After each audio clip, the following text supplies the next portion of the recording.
English Fairy Tales, Chapter 25, The History of Tom Thumb.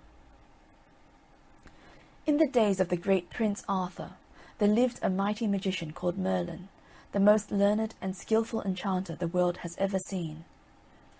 This famous magician, who could take any form he pleased, was travelling about as a poor beggar, and being very tired, he stopped at the cottage of a ploughman to rest himself, and asked for some food.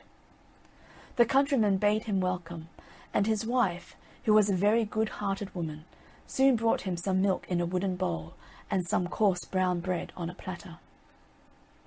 Merlin was much pleased with the kindness of the ploughman and his wife, but he could not help noticing that though everything was neat and comfortable in the cottage, they seemed both to be very unhappy.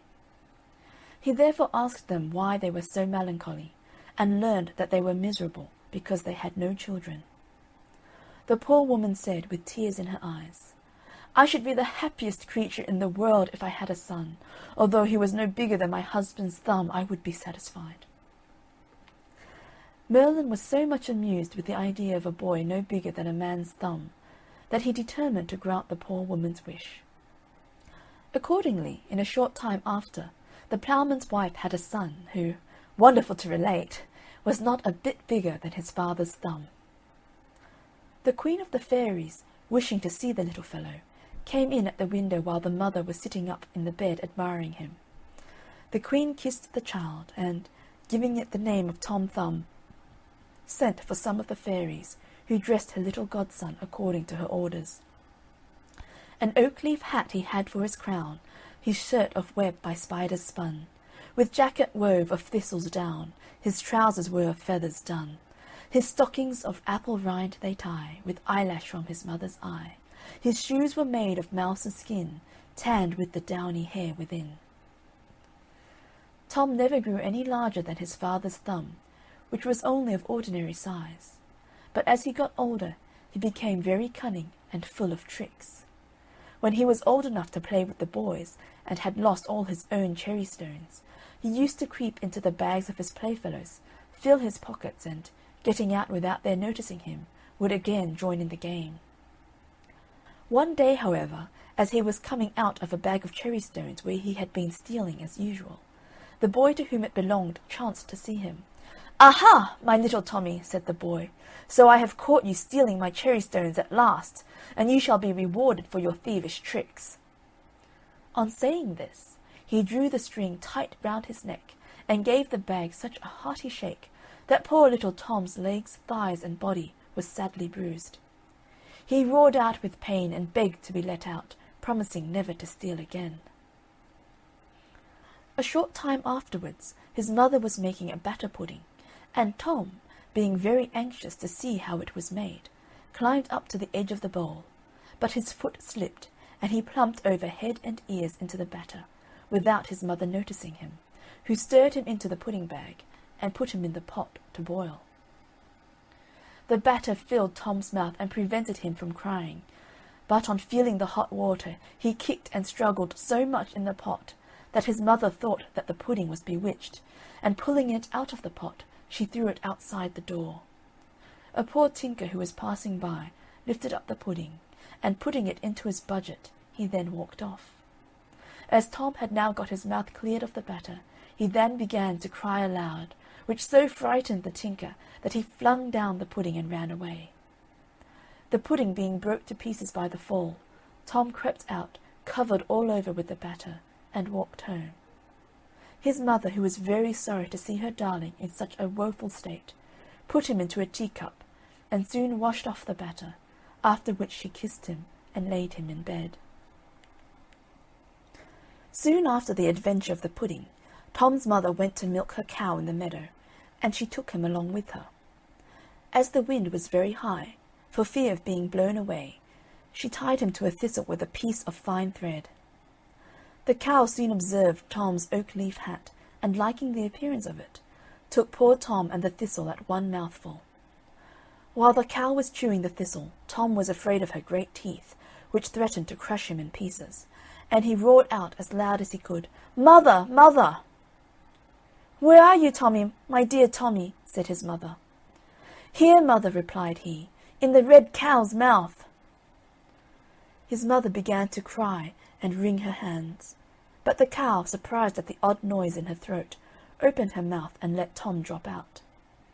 Fortunately his mother caught him in her apron as he was falling to the ground, or he would have been dreadfully hurt. She then put Tom in her bosom and ran home with him. Tom's father made him a whip of a barley straw to drive the cattle with, and having one day gone into the fields, he slipped a foot and rolled into the furrow. A raven which was flying over picked him up and flew with him over the sea, and there dropped him. A large fish swallowed Tom the moment he fell into the sea, which was soon after caught and brought for the table of King Arthur. When they opened the fish in order to cook it, every one was astonished at finding such a little boy, and Tom was quite delighted at being free again. They carried him to the king, who made Tom his dwarf, and he soon grew a great favourite at court, for by his tricks and gambols he not only amused the king and queen, but also all the knights of the Round Table. It is said that when the king rode out on horseback, he often took Tom along with him, and if a shower came on, he used to creep into his Majesty's waistcoat pocket, where he slept till the rain was over.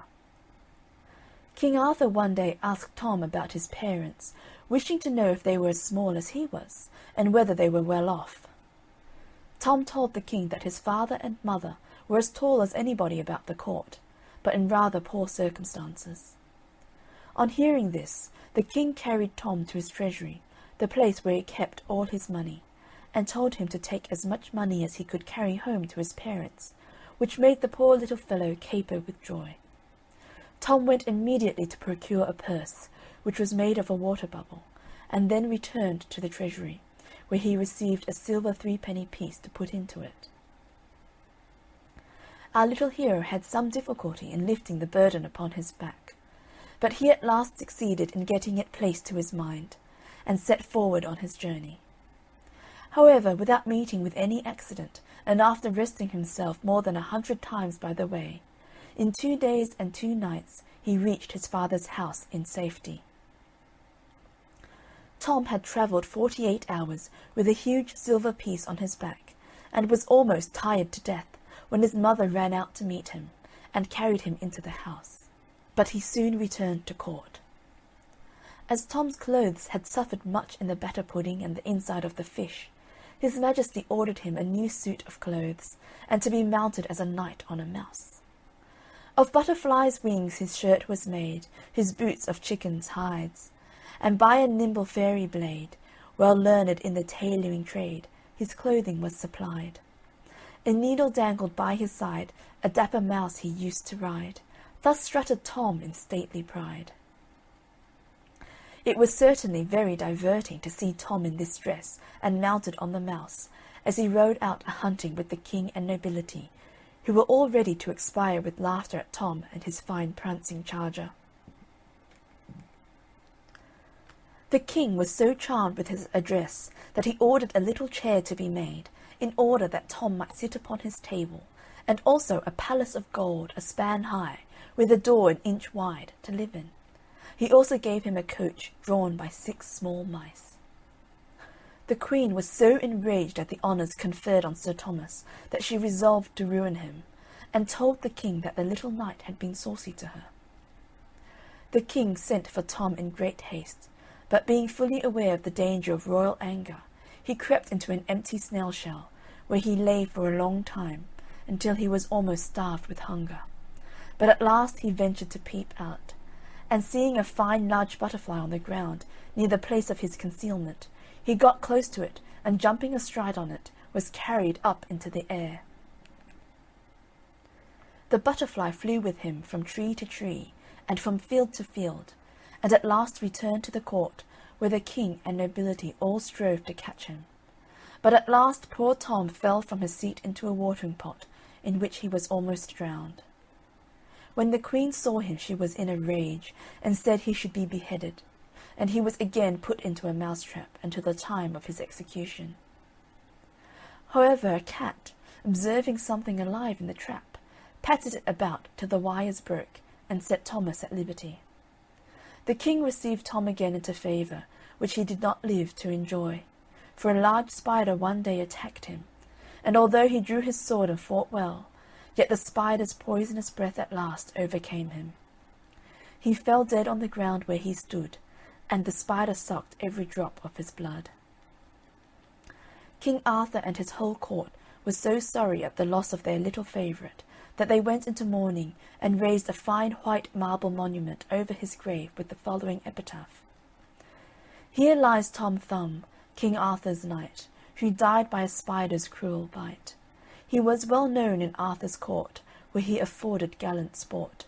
He rode at tilt and tournament, and on a mouse a-hunting went. Alive he filled the court with mirth, his death to sorrow soon gave birth. Wipe, wipe your eyes and shake your head, and cry, alas, Tom Thumb is dead."